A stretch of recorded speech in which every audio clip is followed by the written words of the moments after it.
Friends, स्वागत है आपके अपने चैनल जेम टूर्स में। तो आज हम लोग पढ़ने वाले हैं हिस्ट्री से संबंधित बहुत सारे महत्वपूर्ण प्रश्नोत्तर को। तो इस सेशन में हम लोग बहुत सारे इंपॉर्टेंट प्रश्नोत्तर को कवर करेंगे। तो चलिए शुरू करते हैं आज के पहले क्वेश्चन को। आज का हमारा पहला क्वेश्चन है, इंडिका किसने लिखी? इसका सही आंसर जो ऑप्शन नंबर 3 यानी कि Megasthenes is the right answer. अगले प्रश्न की ओर चलते हैं। अगला प्रश्न है, महाभारत का लेखक कौन था? इसका सही आंसर जो ऑप्शन नंबर 2 यानी कि Ved Vyas is the right answer. अगले प्रश्न की ओर चलते हैं। अगला प्रश्न है, राजतरंगिणी का लेखक था?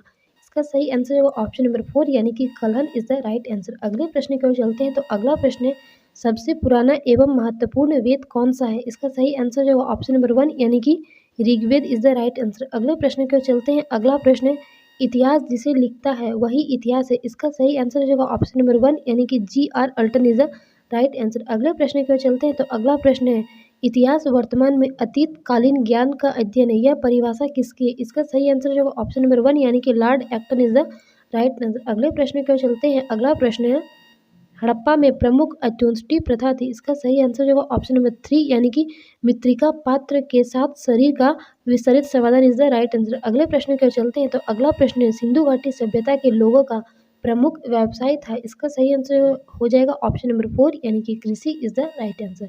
अगले प्रश्न की ओर चलते हैं। अगला प्रश्न है, सिंधु सभ्यता की प्रमुख विशेषताएं थी। इसका सही आंसर होगा ऑप्शन नंबर 4 यानी कि नगर योजना एवं वास्तुकला इज द राइट आंसर।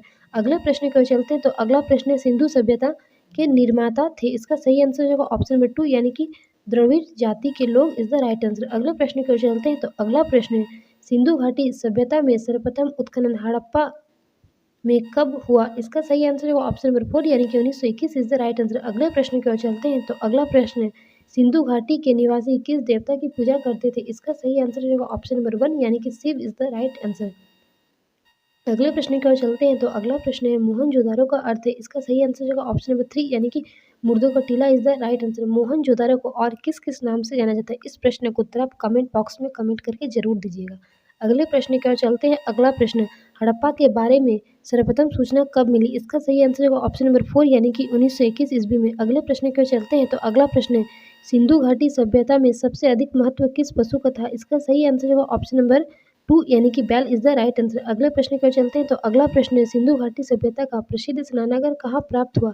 इसका सही आंसर ऑप्शन नंबर 1 यानी कि Mohenjodaro is the right answer. अगले प्रश्न की ओर चलते हैं। अगला प्रश्न है, सिंधु घाटी के लोग किस धातु का अधिक उपयोग करते थे? इसका सही आंसर होगा ऑप्शन नंबर 3 यानी कि तांबा इज द राइट आंसर। अगले प्रश्न की ओर चलते हैं। तो अगला प्रश्न है, सिंधु घाटी सभ्यता का बंदरगाह नगर कौन सा मिला है? इसका सही आंसर ऑप्शन नंबर 2 यानी कि Lothal is the right answer. अगले प्रश्न की ओर चलते हैं। तो अगला प्रश्न है, वेद कितने हैं? तो इसका सही आंसर होगा ऑप्शन नंबर 2 यानी कि 4 प्रकार के हैं। वेद जो है 4 प्रकार के। अगले प्रश्न की ओर चलते हैं। तो अगला प्रश्न है, इंडिका की रचना किसने की? इसका सही आंसर होगा ऑप्शन नंबर 3 यानी कि Megasthenes is the right answer.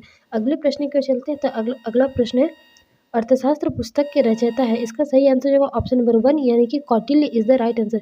Kautilya को अन्य किस किस नाम से जाना जाता है? इस प्रश्न को उत्तर आप कमेंट बॉक्स में कमेंट करके जरूर दीजिएगा। अगले प्रश्न के चलते हैं। तो अगला प्रश्न है, महाकाव्य है। इसका सही आंसर होगा ऑप्शन नंबर 1 यानी कि रामायण और Mahabharata is the right answer. अगला प्रश्न को चलते हैं। तो अगला प्रश्न है, महाभारत एवं भगवत गीता की रचना किसने की? इसका सही आंसर होगा ऑप्शन नंबर 1 यानी कि Vedvyas is the right answer.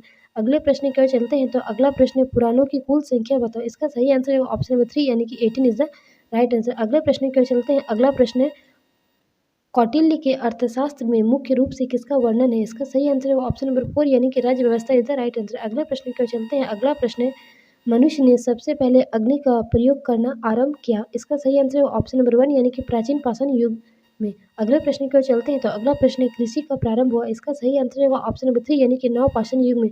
अगले प्रश्न की ओर चलते हैं। तो अगला प्रश्न है, संगम साहित्य की रचना की गई। इसका सही आंसर है ऑप्शन नंबर 3 यानी कि तमिल में। अगले प्रश्न की ओर चलते हैं। तो अगला प्रश्न है, त्रिपिटक किस भाषा में लिखित है? इसका सही आंसर है ऑप्शन नंबर 1 यानी कि पाली में। अगले प्रश्न की ओर चलते हैं। तो अगला प्रश्न है, पहिए का आविष्कार किया गया। इसका सही आंसर है ऑप्शन नंबर 2 यानी कि नवपाषाण युग में। अगले प्रश्न की ओर चलते हैं। तो अगला प्रश्न है, किस काल में मानव ने स्थिर जीवन व्यतीत करना आरंभ किया? इसका सही आंसर है ऑप्शन नंबर 1 यानी कि नवपाषाण काल इज द राइट आंसर।